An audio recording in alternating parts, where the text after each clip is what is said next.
Shalom. All praises to the Most High God, Yahweh, Bahashem, Hamashiach, Yahweh Shai.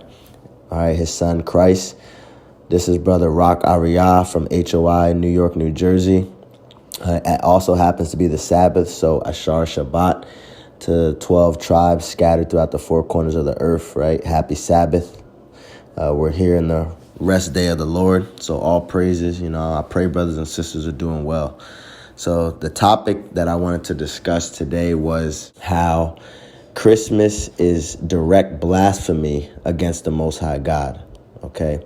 I had the spirit on me to do this lesson, with this quote-unquote holiday season that we're in. So I wanted to just break down some things through the scriptures and a little bit of history. Lord willing, this video will be very edifying for whoever's listening. First, I want to turn to Exodus chapter 20, verse 3. Thou shalt have no other gods before me. Okay, so this is the first great commandment for the Most High, right? You should not have any other gods before Yahweh, the true power, the God of Israel, the God of this Bible. All right, verse 4. Thou shalt not make unto thee any graven image or any likeness of anything that is in heaven above, or that is in the earth beneath, or that is in the water under the earth. Okay, so right directly following the commandment that we should not have no other gods before the Most High, the next thing that's commanded to us is to not make any graven images, which we know this entire earth and society is full of them. All right, we're going to touch on that a little bit later. Next, I want to go to Genesis chapter 10, verse 8. And Cush begat Nimrod. He began to be a mighty one in the earth. Okay, so now this is going down the lineage of Ham. Okay, Ham had Cush. Okay, and then one of the sons that came out of Cush was Nimrod. Okay, so it said that he began to be a mighty one in the earth. And what is that pertaining to? Is speaking about the amount of power that this man obtained throughout the earth, right? Verse 9, he was a mighty hunter before the Lord. Wherefore it is said, even as Nimrod, the mighty hunter before the Lord. All right, and what that's speaking of, it's not talking about a hunter as in someone who literally goes out and, hunts animals or what have you. It's speaking about souls, how he took people's souls away from the Most High God through the philosophies that he instilled in the world that are still being upheld to this very day. All right. Next, I want to go to Jeremiah chapter 10, verse 1. It reads, Hear ye the word which the Lord speaketh unto you, O house of Israel. Thus saith the Lord, learn not the way of the heathen, and be not dismayed at the signs of heaven, for the heathen are dismayed at them. So the Most High God is telling us through the prophet Jeremiah, right, to learn not the way of the heathen. So don't follow the ways of these other nations of people, right, through these philosophies that they have taught that have went into the earth. Okay, verse 3, for the customs of the people are vain. For one cutteth a tree out of the forest, the work of the hands of the workmen with the axe. They deck it with silver and with gold. They fasten it with nails and with hammers that it move not. Okay, so what is this getting into here? What people would know now as Christmas, that pagan holiday, okay? And the thing that's ironic about the book of Jeremiah, again, he was a prophet that prophesied against the Chaldeans and the Babylonians. So when it's speaking about Nimrod, okay, remember, he became the great king of Babylon. So I'm going to add an insert a video within this lesson, just giving you guys a little more background on this holiday, okay? So you're not just hearing it from myself. But King Nimrod was the king of the Babylonian Empire, and his mother, Semiramis, who was also his wife, she used to put gifts underneath the evergreen tree on December 25th, all right, during the winter solstice every year, which was his birthday. in commemorance of him, which we're going to touch a little bit on, Lord willing, in the rest of this video, okay? So I'm going to read verse 4 again, all right? They deck it with silver and with gold, the same thing they do today. They fasten it with nails and with hammers, that it move not. They are upright as a palm tree, but speak not. They must needs be born, because they cannot go. Be not afraid of them, for they cannot do evil, neither also is it in them to do good. Right? So it's just a vain thing. A Christmas tree, there's no need to have any feelings towards it. It's a damn tree, right? But the Most High just commanding us to not follow the ways of the heathen by setting up these type of idols, right? Verse 6, for as much as there is none like unto thee, O Lord, thou art great, and thy name is great in might, right? The name of the Most High God, Yahweh, is great. If that name is above all names, right? Verse 7, who would not fear thee, O King of nations? For to thee doth it appertain. For as much as among all the wise men of the nations, and in all their kingdoms, there is none like unto thee, right? There's no man on this earth, specifically of these other heathen nations, the people, that could exalt themselves in any way at all to the power of the Most High God. So even this man Nimrod, who still has people today fooled and worshiping his false philosophies, he still doesn't amount to the power of the Most High God, which is going to be shown when he shuts the society down. Verse 8, but they are altogether brutish and foolish. The stock is a doctrine of vanities, right? All these pagan holidays, what have you, are all vain things. They mean nothing. It's all foolish and vanity, right? All foolishness and vanity. Tree stump, which symbolized the springing forth unto new life of the dead Nimrod. On each anniversary of his birth, she claimed, Nimrod would visit the evergreen tree and leave gifts upon it. December 25th was the birthday of Nimrod. This is the real origin of the Christmas tree. Unquote. The Plain Truth About Christmas, David J. Stewart. Quote, December 25 was highly honored and recognized by Nimrod's supporters. Many centuries later, this pagan custom was Christianized as being the birthday of Christ, unquote. From The True Origin of Christmas and Other Holidays, the Gilead Institute of America. Quote, Nimrod was a great-grandson of Noah. Nimrod became a mighty tyrant in the face of Jehovah. Much of the Babylonian worship was carried on through mysterious symbols, thus the mystery religion. This system of idolatry spread from Babylon to the nations, for it was from this location that men were scattered over the face of the earth. As they went from Babylon, they took their occult worship and its various mystery symbols with them, unquote. Babylon, Mystery Religion, Ralph Woodrow. Next, I want to go to 1 Maccabees, chapter 1. We'll start at verse 54. It reads, Now the 15th day of the month Caslu, in the 145th year, they set up the abomination of desolation upon the altar, and builded idol altars throughout the cities of Judah on every side. Okay, so now what this is speaking of is the Greeks, when they were capturing Jerusalem and running it down, right, destroying the place. They were setting up idols in the altars, right, in the holy places where the Jews worship. All right, and if you look in the history of it, I know there was a Greek ruler who was named Apollonius. I believe that he set up an altar in there. I also believe that Caligula set up an altar in the Jews, set up an idol, Salakia, in the Jews' temple as well. Again, I encourage brothers and sisters to look up the history themselves. Verse 55, and burnt incense at the doors of their houses and in the streets.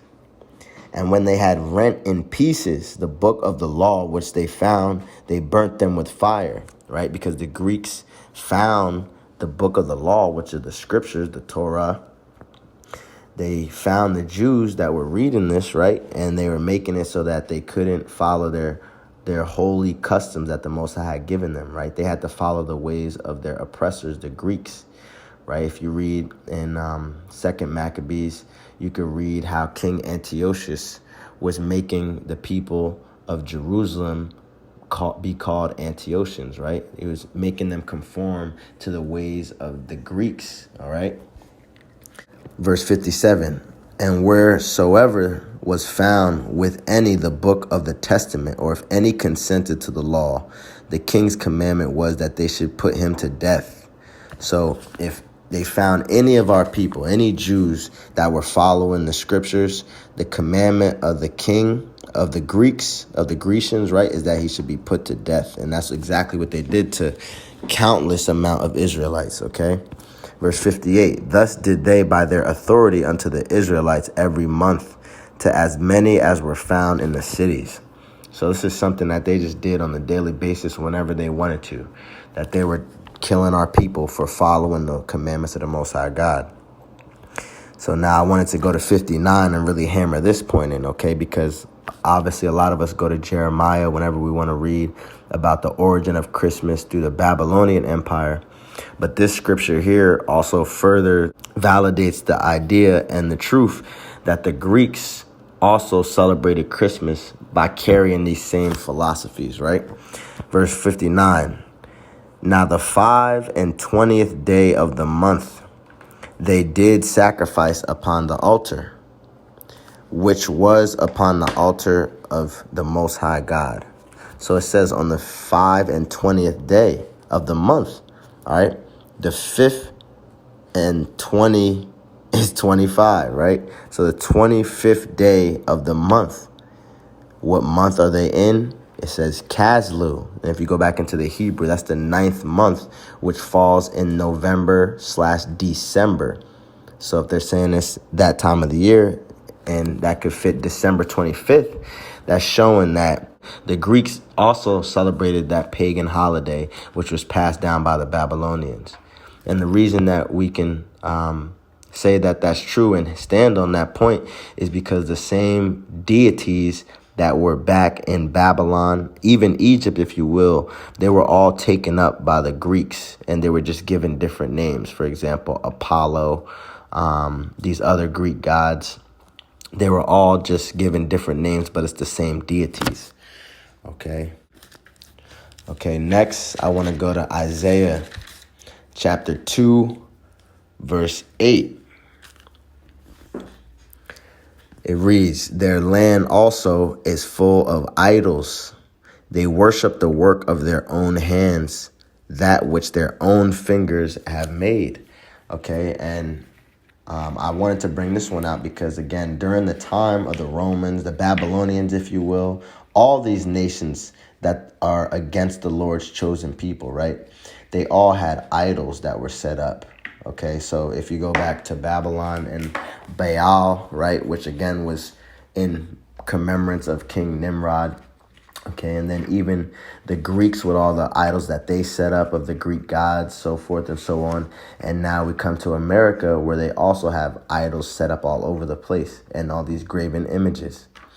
And if you look here, I've inserted a picture of Rockefeller Center where you see the Christmas tree here that's decked up with the gold and silver. And underneath that is also an idol. All right, and it's a Greek god Prometheus that is underneath the Christmas tree here at the Rockefeller Center. And I encourage brothers and sisters to do more research on that.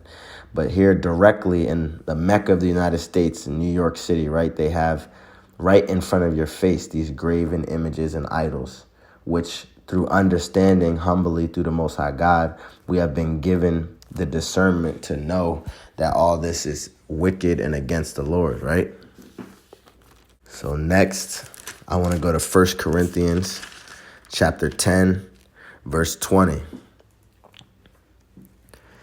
But I say that the things which the Gentiles sacrifice, they sacrifice to devils and not to God.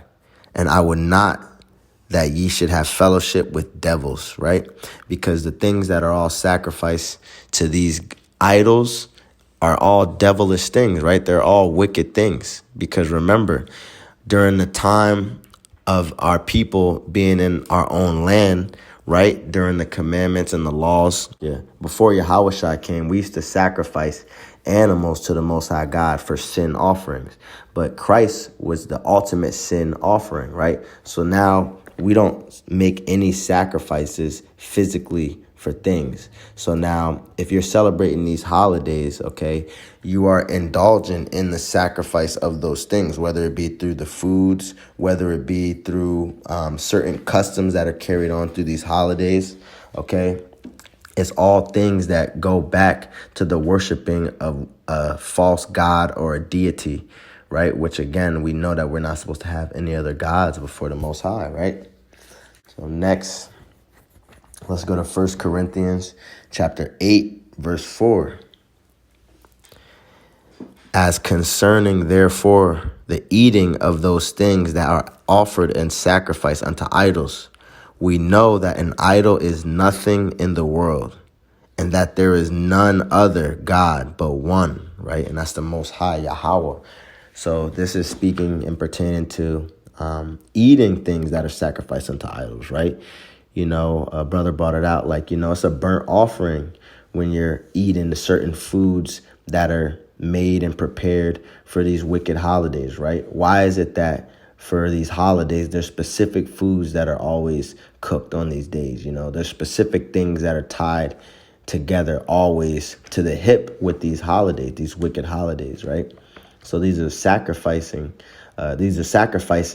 to those deities, to those false gods, right? Which we should abstain from those things. Right, next, I want to go to Colossians chapter 2, verse 8. It reads, "Beware lest any man spoil you through philosophy and vain deceit, after the tradition of men, after the rudiments of the world, and not after Christ." All right, so that's what's happened to a lot of our people. They're following philosophies and vain deceit, right? Thinking that Christmas has anything to do with Christ is vain deceit. You know, thinking that a lot of these pagan holidays have anything to do with righteousness is vain deceit and philosophy. It's traditions of men, things that men have incorporated, not only in the world and the society, but also even through the scriptures that have had people in derision and have them confounded. Okay, it's not of the Most High God. All right, and what I want to insert here now is a picture. Okay, it's a picture here of a public notice. All right, it dates back to 1650s, and it's basically showing how in the early establishment of the colonies in America that Christmas was outlawed and banned. Okay, so it was outlawed and banned because it was considered a sacrificial day and a satanic day even. And I say that to say this: remember, the Europeans that fled out of Europe, okay, coming away from a lot of those European countries, the rulers of those European countries at that same time, before going into captivity, they were all so-called black people, going into King James, you know, going into the Stuarts, right? The Scottish King Alexander, right? So forth and so on. So what I also have here inserted is something called the Solemn League Covenant, okay? And what this is basically where these Israelite kings that were ruling in these European countries, they came together and made an agreement that they would not conform to the wicked ways of the society, okay? They would not conform to the wicked ways that the popes and the Catholics were trying to instill and put on the people. So they made an agreement together that they would uphold the true traditions of the Most High God in the lands that they possessed, in the lands that they were in. All right. And I just want to read this excerpt for you real quick here, okay? So this is out of the book, The Negro Question Part 4, The Missing Link, okay? And this is pertaining to how these countries came together and would not follow the ways that these other Catholics and popes, what have you, were putting on them. Quote, "That we shall in like manner, without respect of persons, endeavor the extirpation of popery, prelacy, that is church government by archbishops, bishops, their chancellors, and commissionaries, Salakia, and commissaries, deans and chapters, archdeacons, and all other ecclesiastical officers depending on that hierarchy. Superstition, heresy, schism, profaneness, and whatsoever shall be found to be contrary to sound doctrine and the power of godliness, lest we partake in other men's sins, and thereby be in danger to receive of their plagues, and that the Lord may be one in his name, one in the three kingdoms. Okay. And this is powerful because, again, this is off of the premise that they had an understanding of who they were, and they absolutely did. Okay. There's a topic for another day, but even going into history now, there's a man by the name of James Moffat. Okay, and he has a book called The British Isles and the Sabbath. And in that book, he said that the Scottish have a long history of keeping the Sabbath, right? And now knowing that these Scottish kings were Israelites, right, then it gives you a better understanding on why they kept these traditions, right? Why they did not go against what the Most High commanded them. So that's just a little bit of history, getting into how, our people at one point in time when they were in rulership, they made sure that they were doing what the Most High commanded them, and they wouldn't have fell for something like Christmas, believing that had to do with the Lord. Okay. Next, we'll go to 2 Thessalonians chapter 2, verse 10. And with all deceivableness of unrighteousness in them that perish, because they receive not the love of the truth, that they might be saved. Right? Verse 11, and for this cause, God shall send them strong delusion that they should believe a lie. And that's what a lot of our people are suffering from. And of course, the other nations of people, because they're completely confounded on what the Bible says, because it's not meant for them to understand. Like it says in Colossians, that it's a mystery, right? So it says that even our people, though, are sent strong delusion, right? They're completely delusional, believing that these pagan holidays have anything to do with the scriptures. It says that they should believe a lie, and that's what Christmas is a lie, along with a lot of these other holidays, even getting into Easter, which Lord willing we'll get into another time, but that doesn't pertain to the truth of the Bible either, right? It says, verse 12, that they all might be damned who believe not the truth, but had pleasure in unrighteousness.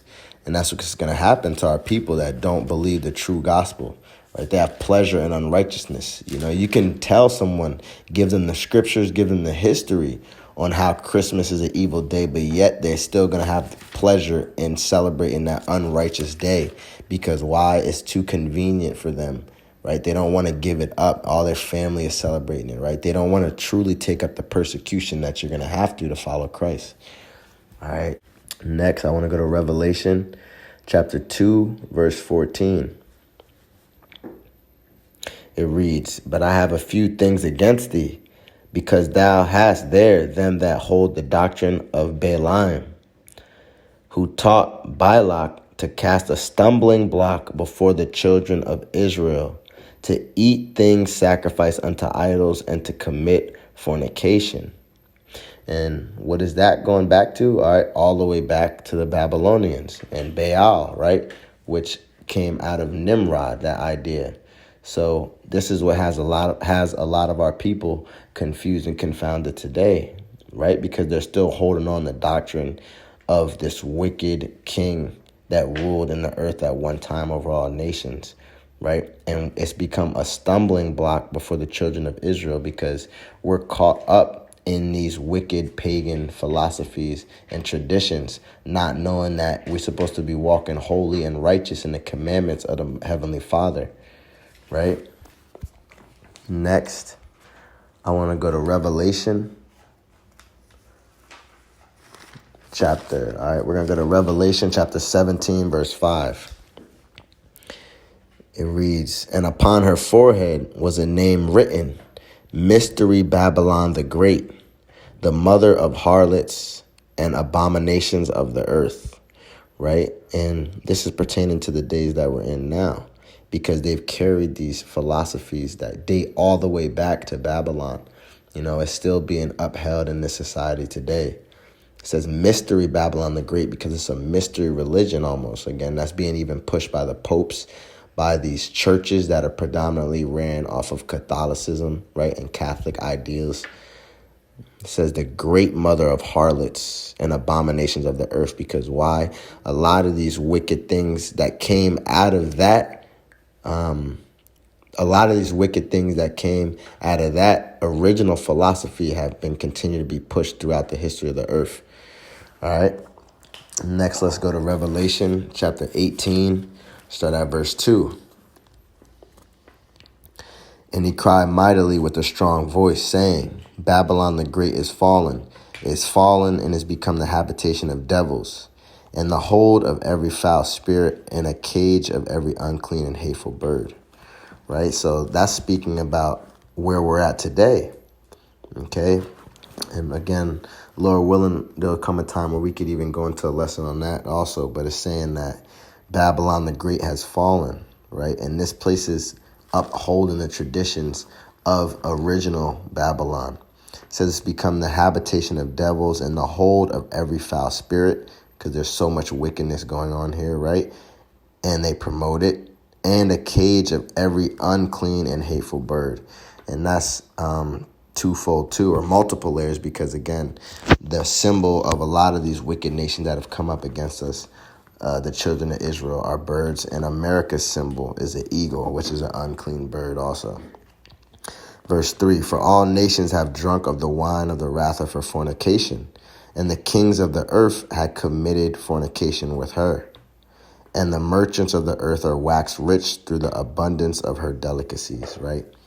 Because all nations have been influenced by going back to that one singular man, King Nimrod, right, who has set forth all these wicked traditions, right, that the Greeks and the Romans picked up back in Europe when the English came in and conquered the Israelite kingdoms, right, back in 449, the white English, right? Everywhere has been affected by this, going back to that one man. He's had that much of an effect on the earth today, Valentine's Day, all these holidays, right? Verse 4, and I heard another voice from heaven saying, come out of her, my people, that ye be not partakers of her sins, and that ye receive not of her plagues, right? The Lord telling us to arise, get out of the wicked philosophies and ideas of this place. Because why? The Most High has counted up now all throughout the earth, all the wickedness that has been committed on this earth, stemming back to just that one man alone. That's influenced so much of this. Of course, it's been carried on through other people and nations, but going back to that singular man alone, he's affected the earth that much, the ruler of Babylon, right? Next, I want to go to Hebrews chapter 10, verse 26. It reads, for if we sin willfully, after we have received the knowledge of the truth, there remaineth no more sacrifice for sins, right?